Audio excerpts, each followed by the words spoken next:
MultimediaJay RadioStyle Theater presents A Goofy Day at the Radio Station. The Morning Show with Jerry Moe. Hello, Carissa. Good morning, Jerry. What you got going on in the newsroom today? Oh, you know, news. MultimediaJay Radio Style.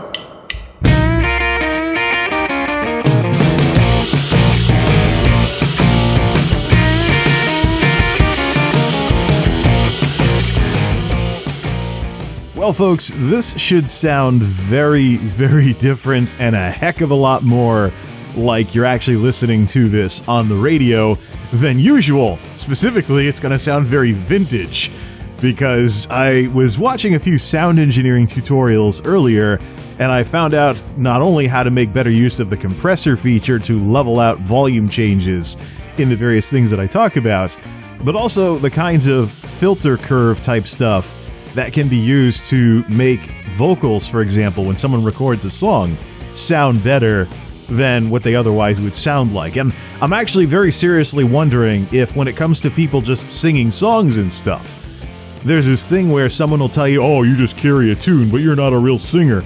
I wonder if there's an audio version of the Photoshop effect. I don't know how many of you folks are familiar with the Photoshop effect, but that basically is because there's Photoshop, celebrities very often will hire professional retouches for just about every single photo of them that gets released publicly. And that's one of the reasons why, gossip magazines and paparazzis are such a thing, are such an issue with celebrities, because they spend money to project a certain image, and then some bozo with a camera jumps out of a bush somewhere and like, ha ha! So, anyways, you are listening to MultimediaJay Radio Style for Saturday, December 28th, 2019, the most radio-sounding podcast that I've recorded in a long time because I'm playing with the AM radio filter curve in Audacity. I want to actually see if I can get the frequency curves for FM radio to try and make an FM radio preset, and I might even share the screenshot of that Audacity filter over on Twitter or something if I can get this right. I just remember that one of the old audiovisual things that people used to recommend when you were going to buy a new sound system or any kind of audio equipment back in the day, we're going back, and I'm definitely dating myself, and definitely got to err on the side of feeling pretty old.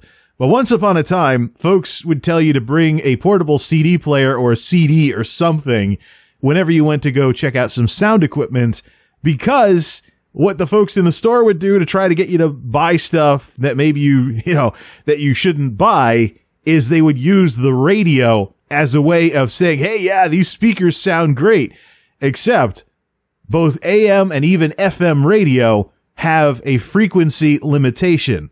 So if you just listen to the radio when you're checking out sound equipment, you're not going to get the entire frequency response. You're not going to see the entire response curve, so to speak. You're not get to experience, I should say, hear it. How do you see frequencies? I don't know. Get an oscilloscope? But basically, if you listen to sound equipment that via listening to the radio in the store, the sales folks can get you to buy stuff you otherwise wouldn't buy, because not all the frequencies that you would use the system for would be represented. So you'd buy something based on how the radio sounded over it, you'd bring it home, set it up, and then, oh, shoot, I'm playing CDs now. I have more frequencies, and it doesn't sound like I want it to. Not to mention, there's also the possibility of acoustic issues in the stores, particularly in demo rooms, where some vendor pays good money to sound engineer a room to make their stuff sound better. Or even a display, rig things up so that you're forced to listen to something in a way that you wouldn't listen to it in real life. Then, yeah. Gotta watch out for that stuff. When you go to a sales puppet show, so to speak, you always gotta make sure you check where the strings go. Anywho, as you can probably imagine, this is going to be about audio-related stuff that we talk about today. And we've got a picture, of course, of my old Casio WK-1250 keyboard from the late 1990s. I used to refer to it as my teenage keyboard. Well, this thing is now over 20 years old, and the dilemma that it presents to me getting more involved with music is becoming more and more obvious these days. I used to refer to it as my teenaged keyboard. Now it's 20 plus years old, and I think it would be better to call it my tired keyboard, because that's basically what this old WK has become. It's, number one, there's fluffy stuff in the speakers from dust and lint and stuff that got stuck under the grills. Hey, who knows? Maybe I'm about to foam rot the speakers. I don't know. They're from the late 90s. You never know. There's also problems with the sounds being from the late 1990s, the rhythms being from the late 1990s, and just listening to what was good stuff back in those days versus what's out nowadays, the limitations of the keyboard just become more and more obvious. The polyphony's not what it should be. The sounds don't react the way that today's keyboards would.